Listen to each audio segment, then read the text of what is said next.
有個叫湯姆·莫納根嘅年輕人，大學畢業時身上只剩$50，為咗生存，佢急住想搵份工，於是佢去一間公司應徵推銷員。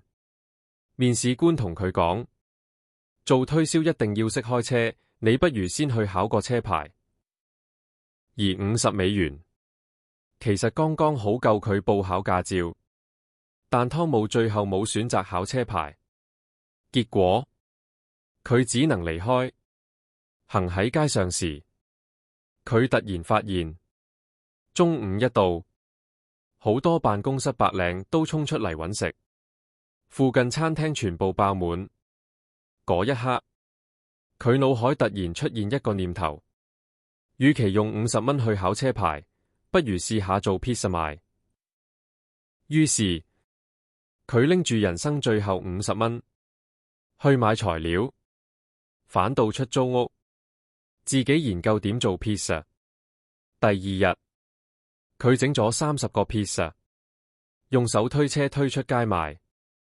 雖然味道未算特別好，但因為夠平，竟然好快賣晒。第一日，佢賺咗$12。之後，佢開始不斷改良味道，而因為自己唔識開車，佢乾脆請司機送外賣，結果反而令自己可以專心研究產品、經營生意、思考未來。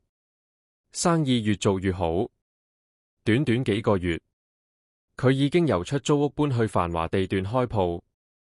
但最特別嘅係，即使之後有錢買車，湯姆依然冇學開車，因為佢發現司機可以幫佢節省大量時間，而佢自己應該將時間放喺更重要事情上。思考。後來，佢嘅披薩店越開越大，到2012年，全球分店已經超過1萬間。冇錯，呢間披薩店就係後來聞名全球嘅達美樂 Domino's Pizza。80歲接受採訪時，記者驚訝問佢：真係難以置信，你竟然一世都唔識開車？湯姆笑住答：我反而慶幸自己唔識開車。如果當年我學咗開車，可能我而家只係一個普通推銷員。其實真正厲害嘅人，未必識最多技能，但一定最懂邊件事值得自己投入時間。因為普通人習慣將時間花喺忙，而高手會將時間花喺最重要嘅事。